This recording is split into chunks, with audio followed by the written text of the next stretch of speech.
The Honorable Minister, the members of Parliament, the CDF, the service commanders, other general officers, the civilian leaders, the religious leaders, and the officers and combatants of the UPDF. First of all, I congratulate the two batches who have completed their course. These are the armor crews and then the platoon commanders.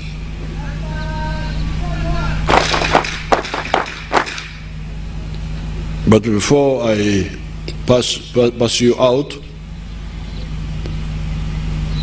I need to add on what I said when we were there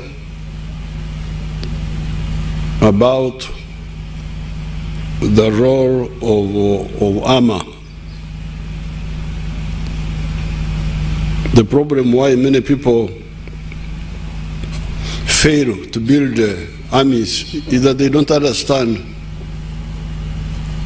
the role of these elements well. What you are dealing with here is the ancient concept of the shield and the arrow. Mnarudi nyuma kwenye vita vya zamani vya mkuki, mshale na ngao, the shield and the arrow. The shield is for protecting you, and the arrow is for hitting the other person. As technology developed, the arrow was replaced by the bullet. Risasi ilikuwa sasa mshale wa kisasa. Now, with the bullet, the wooden shield and the other shields, skin shields, could no longer stop the bullet.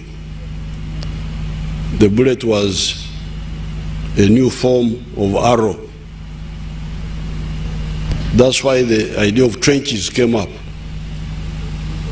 Trenches, andaki, miti, visugu, those became the shield now. And that's why for the First World War was a static war. The Germans and the British and those groups who were fighting for their own reasons would be in the trenches,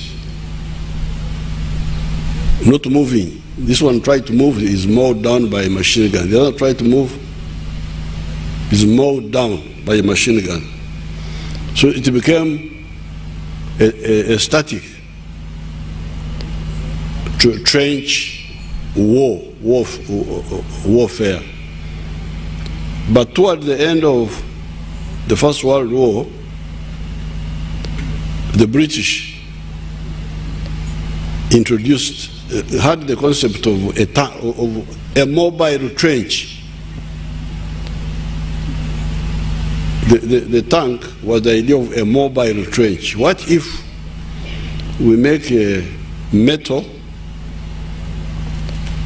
and which can protect us from bullets, we move forward in that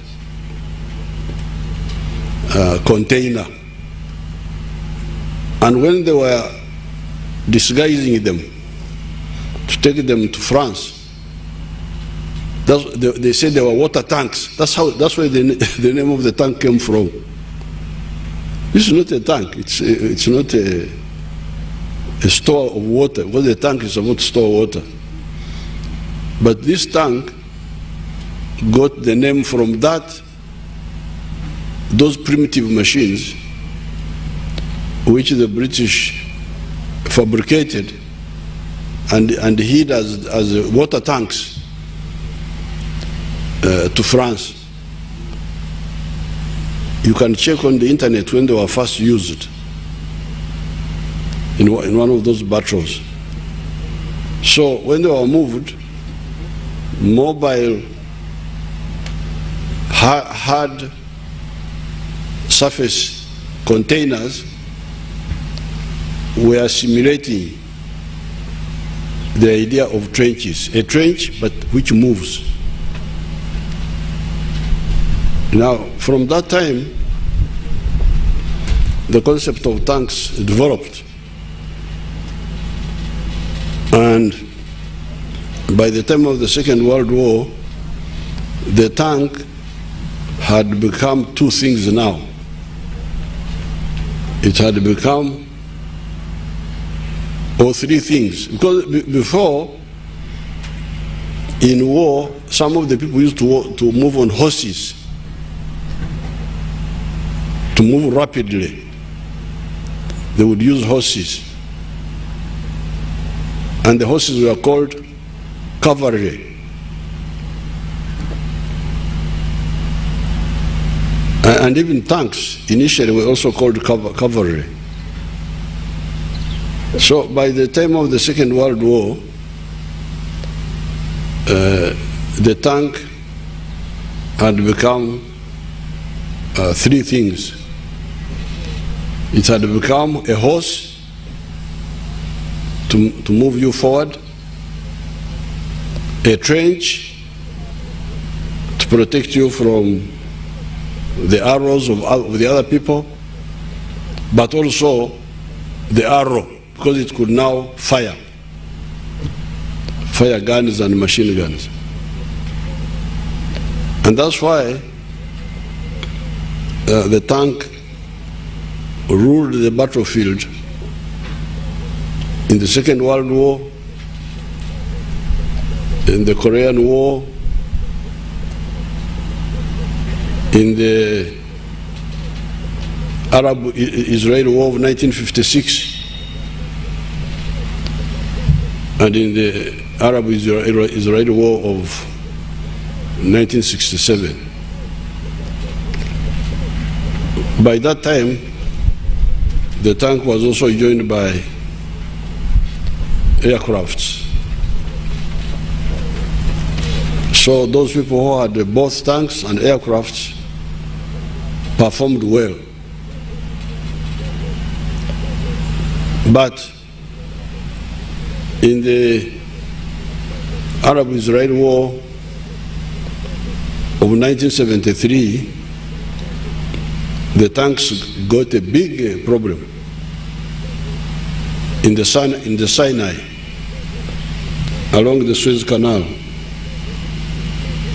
The Egyptians started using ATGMs, anti-tank guided missiles, and they bled the Israeli army had not got such a punishment since the beginning of their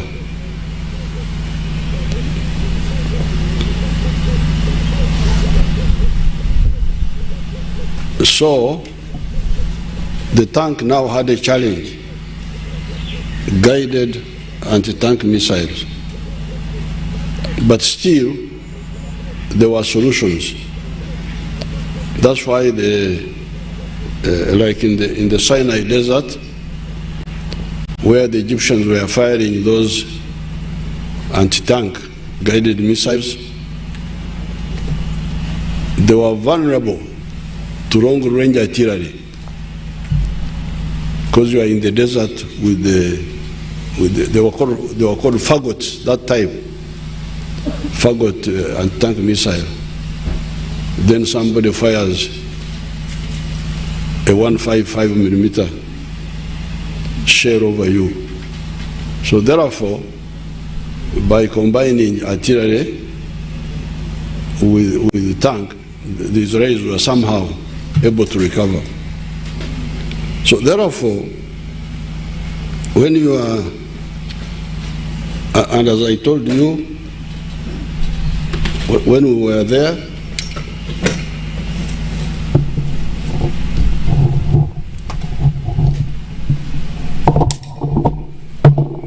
I'm trying to kill this fly here.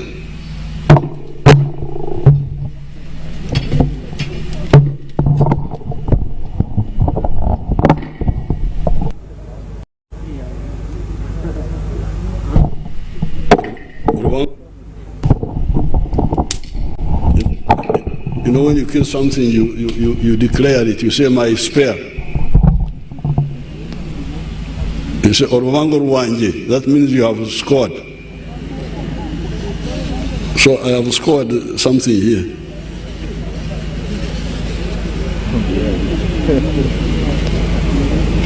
The fly was trying to share my tea, and I had not invited it.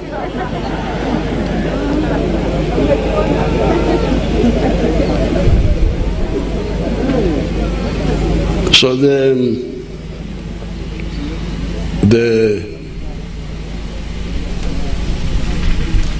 as we said when we were there, there's now a new packaging in the battlefield which you should pay attention to. We talked about it there. We don't want to talk about it here. We don't know, among these civilians there may be some spies. We never know.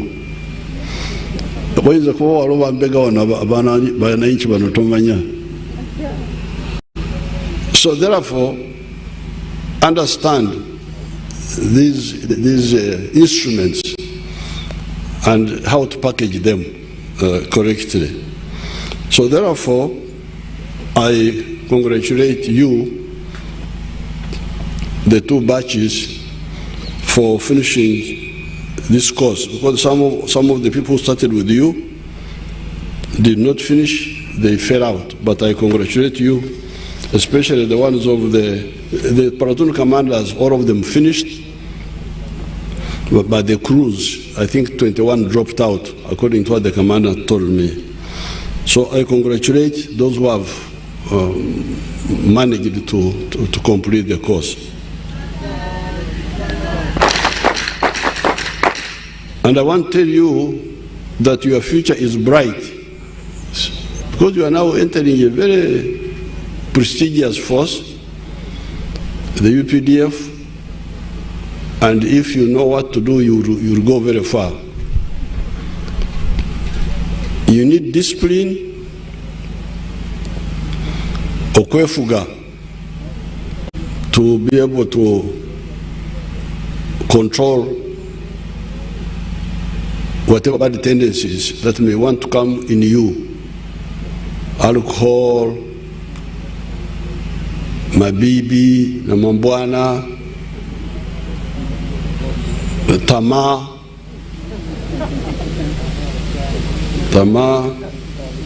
omululu. If you avoid those, the future is very bright. Then you need a patriotic ideology. Don't look at the army as a source of job. Nti mulimu. Yes, mulimu. Naye ate waliwo n'obuweereza. There is service to the country. That's the starting point. You serve the country, but in the process you earn a living. But remember that at one time, some of us who were serving the country, we were not being paid. We were working for serving the country only. Moyo gwa gwanga, moyo gwa nsi. But in your case, things are easier. You can have Moyo gwa Uganda, but also be paid even for that, which we were not, which we didn't have the opportunity at that time. So that ideology of patriotism, Moyo gwa Uganda, then they continued learning about warfare, because that's how you get soldiers, generals, officers who fall behind. When you see the chaos which is going on in Africa, you wonder whether these what they call soldiers are trained. See what is going on in many parts of Africa, in West Africa, in Central Africa, in other parts of Africa. Yet there are people putting on uniforms saying that they are soldiers. But how can you have soldiers and generals who can't plan for their country? This is because they don't study, they just copy whatever the little misinformation the Europeans give them. We were able to build NRA, FRONASA, UPDF because we were studying. We were not taking what anybody was telling us. We would listen but also study. That's why we were able to build up a force from nothing. So therefore, those three things: discipline, patriotic ideology, and constant study, continuous study. The CDF has told you that I have guided them that while we have got many demands, the training centers must have everything. Because we want you to, when you come here, you see how things should be. You should see how a barracks should be. For instance, I really want to have this internal, that road coming from the quarter guard of the other college up to here. I want to have it tarmacked.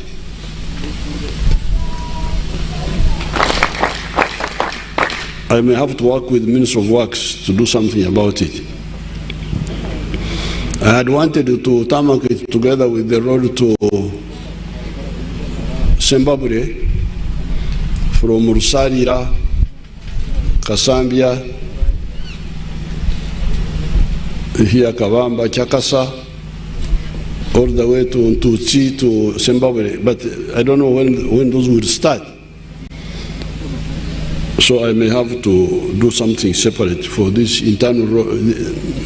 Not up to Karama. Karama, we are not supposed to fight on tarmac. Okulwana tulwanira mufufu. Fighting is always in dust, so that's not a problem. But here where people are staying and classrooms and so on, the internal roads should be tarmac. And then enough dormitories and those other teaching aids which Brigadier Chandia was talking about. When I was coming here, when Badenzi Jawano, ndabye nti abeno mbyaro bagezako okwenyigira mu kugoba obwavu. Nareba abakozera amarisuzo beheremu ebishaka famu zine bombeira amafamu nikirungi konka ninye nawo inja kwija okubongera mama ninye nango okubegesa okuhinga obunyatsi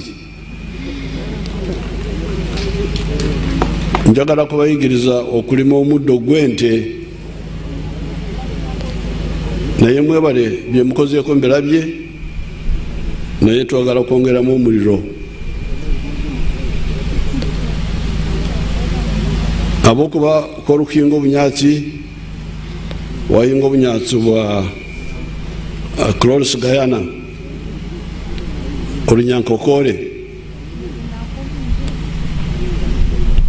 hikemwe yebasa kuri sente 8 omwaka, kandi ente 8 ezo harizo 3 nibanikamwa buli emu lita 20 zo lita 6 buli zoba omuhikemu. Mbwenu okubashomesa okukozesa hafunzire okuyamwe kyangu tuyina okukikora, kandi abana bakikozire ninyena ngo mukitoye. Twagala okuyigiriza abantu baffe okumanya nti oyinza kukolera abafunda nojja mu kinene. Ekyokulabirako bwolima omuddo gwe bayita Cloris Guyana mu Luzungu, naye mu Lunyankokore yikemu eyinza kulisa ente 8 omwaka. Kati bwobere ente 8 omwaka ez'amata 3 kuzo ziba zikamwa buli kiseera. Singa buli emu okuwa lita 2 ze zilita 6 okuva mu yikemu yokka. Nolwekyo bino ebyemukozeeko birungi bisinga bwe twali, naye njagala muyite waawo muve kubanga mukiri akuseetura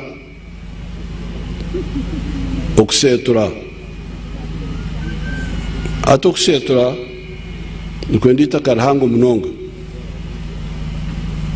kandi amataka gumwine timahango munonga.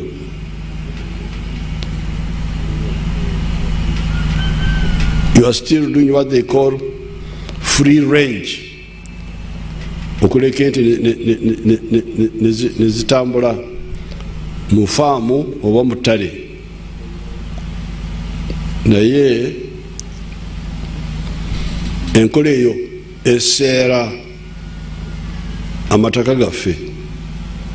Tujjamu kitono so nga twandijjemu ekinene ekisingawo. Egyo enkola y'okuseetura neseera amataka ganyu nimwiha mukake kandi mwakwiremu ekyangu. Naye ngenda kujja okukwatagana n'omuzukulu n'akaziwe n'abakulu abalala, RDC n'abalala na LC3 chairperson okusomesa abantu baffe okweyubula. You need to transform yourselves. Kano katono kemukozeeko mulabe engeri gyekababyambyemu. Ndaba mulina obunyumba bw'obubaati wakiri awo, temuli bubi ng'edda, naye njagala muyite waawo tugende mukole ekinene ekisingawo. Ekirala yembeera y'ensi. Njagala okwebaza abaserikale wano basimbye emiti wano, njagala kubebaza wano basimbye emiti.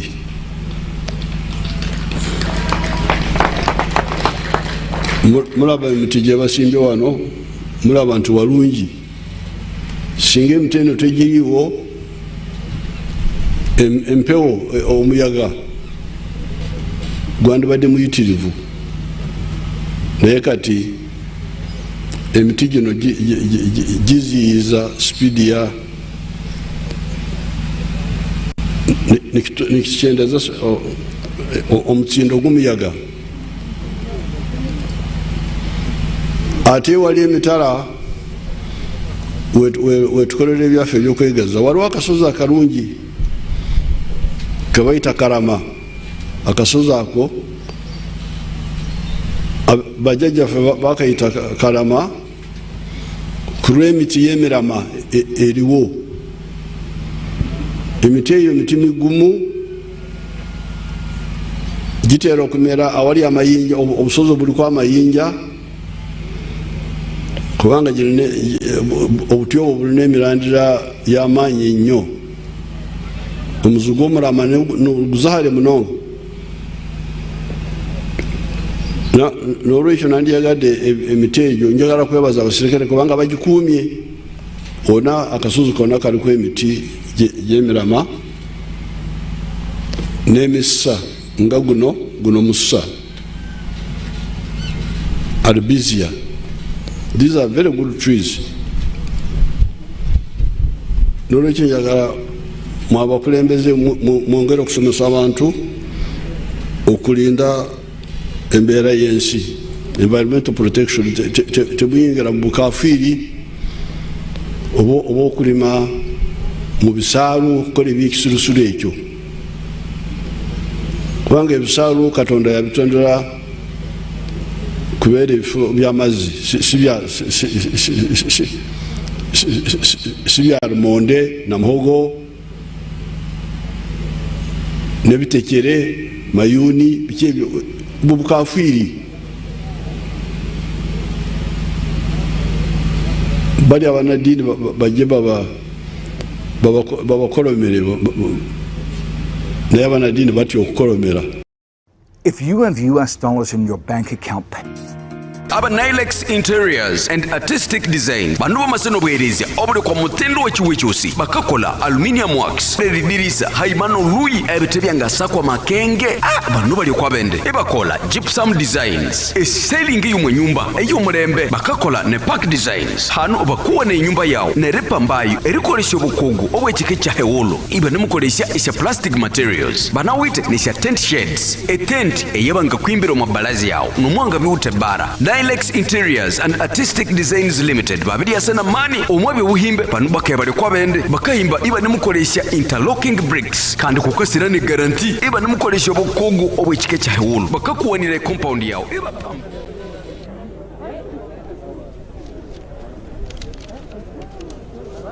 Thank you, Your Excellency. Allow me, with your permission, sir, invite the Chief Instructor of the Armored Warfare Training School to present to you those who have been very exemplary in performance and performed better than their colleagues for recognition and awards. CI.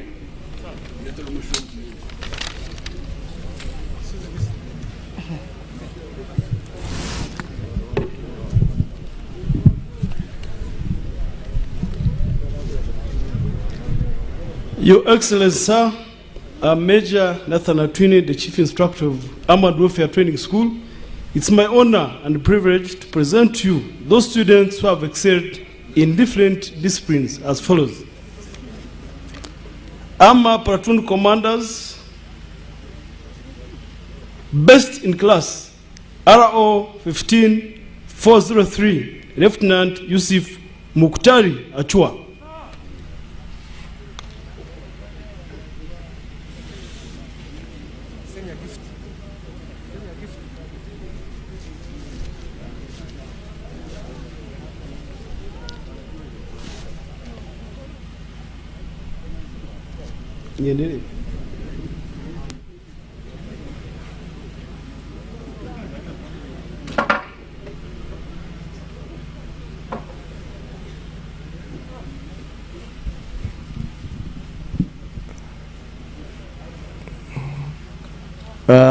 The awardee receives the award and then proceeds for a photo opportunity with His Excellency.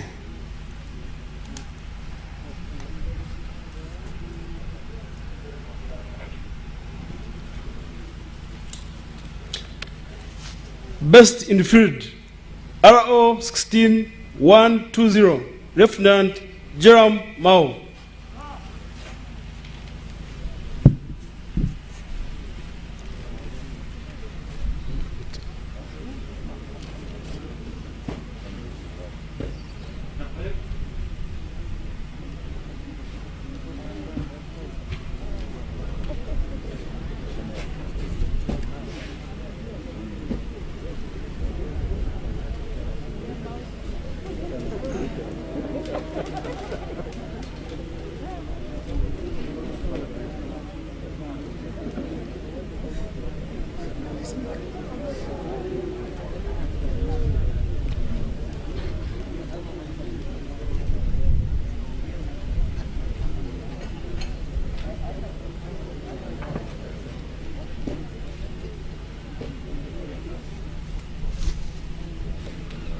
Overall discipline, our platoon commanders, RO 13724, Lieutenant Sumaya Aguti.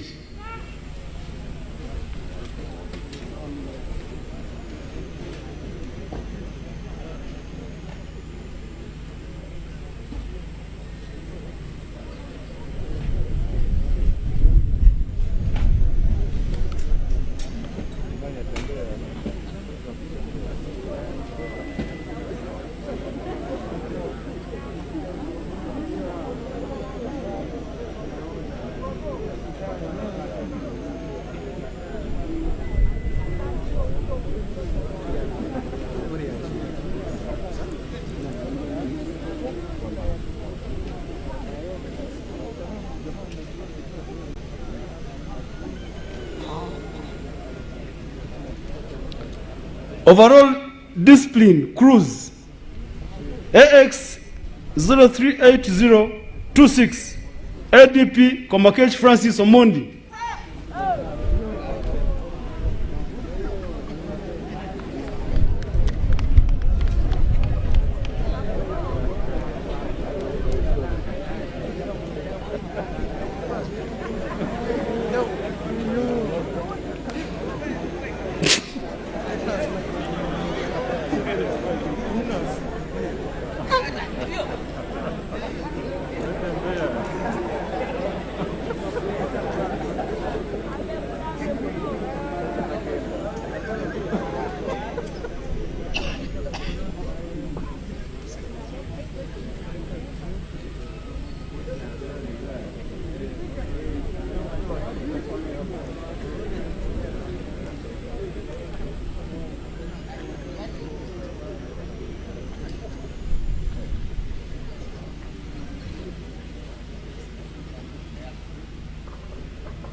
T72 crew course, Best Ghana, AX 042143, ADP at Kunda Winnie.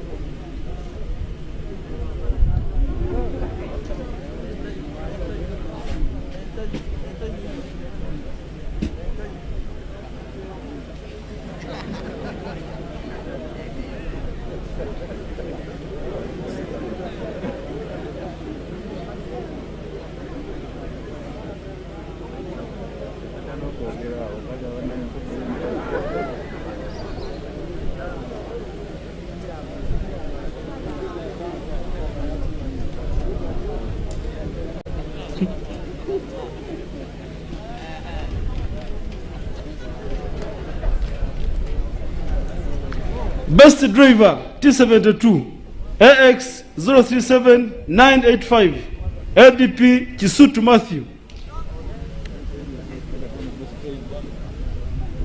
Ongeza mwendo.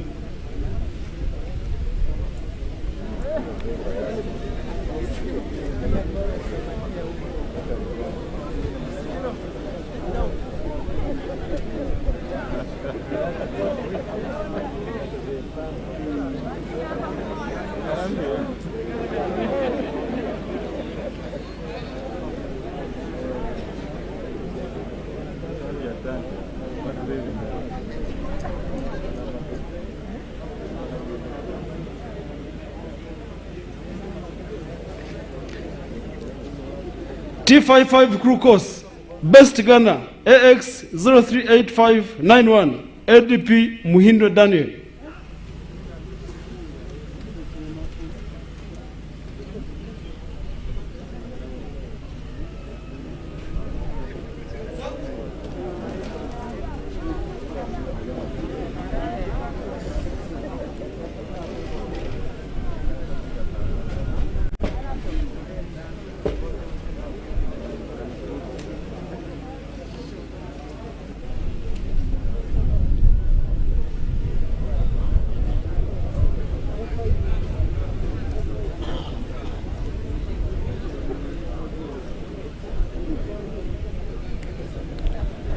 Best driver, T55, RA 248442, Private Oruk Charles Bell.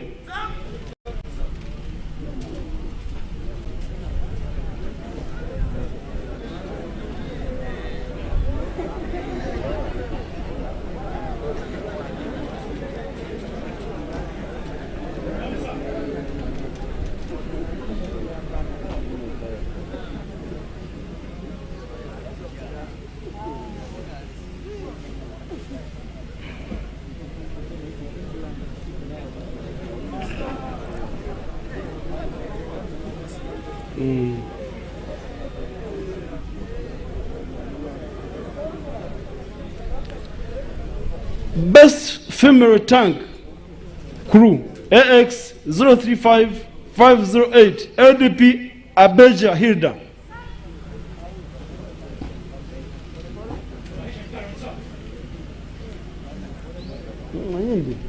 Wacha uongeze mwendo.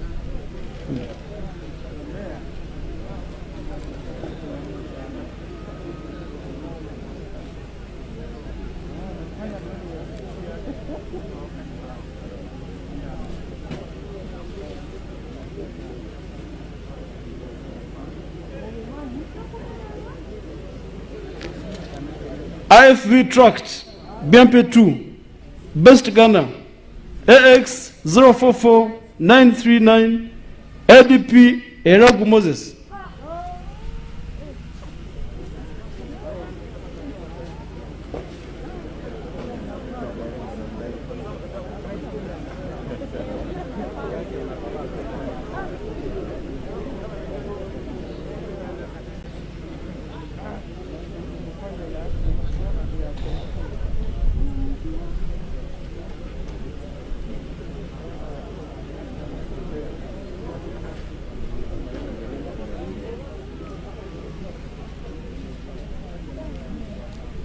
Best driver BMP 2 AX 043230 LDP Murunji Silva.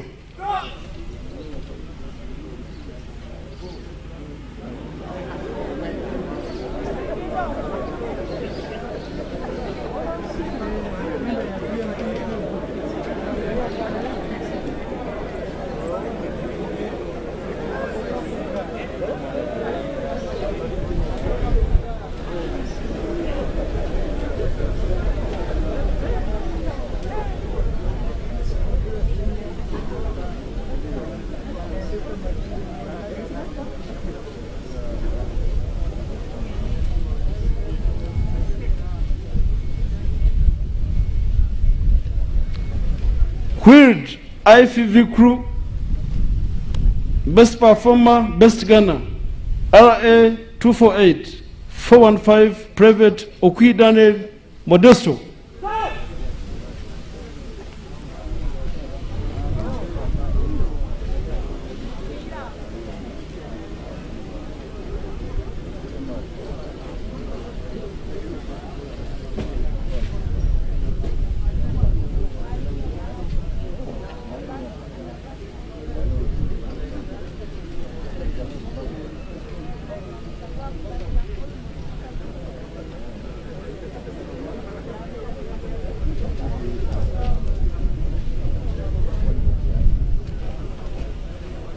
Best driver, wheeled AX 037435 LDP Eyamu Philip.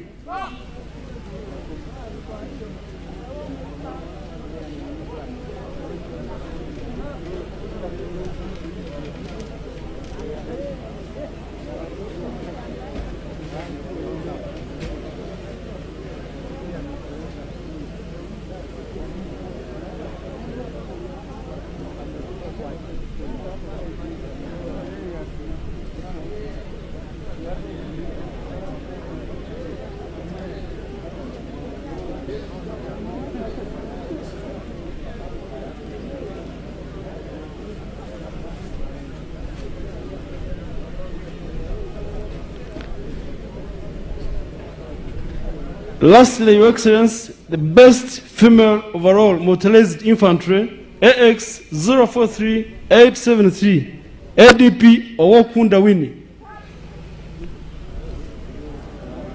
She was the best overall driver of Mamba, Nyoka, and she beat most of the boys.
Sir, that marks the end of our deeds. Permission to carry on, sir.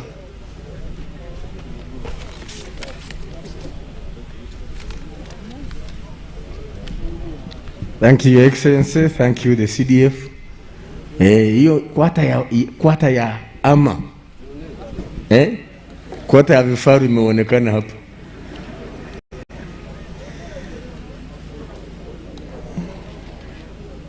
Shall we stand for the anthems?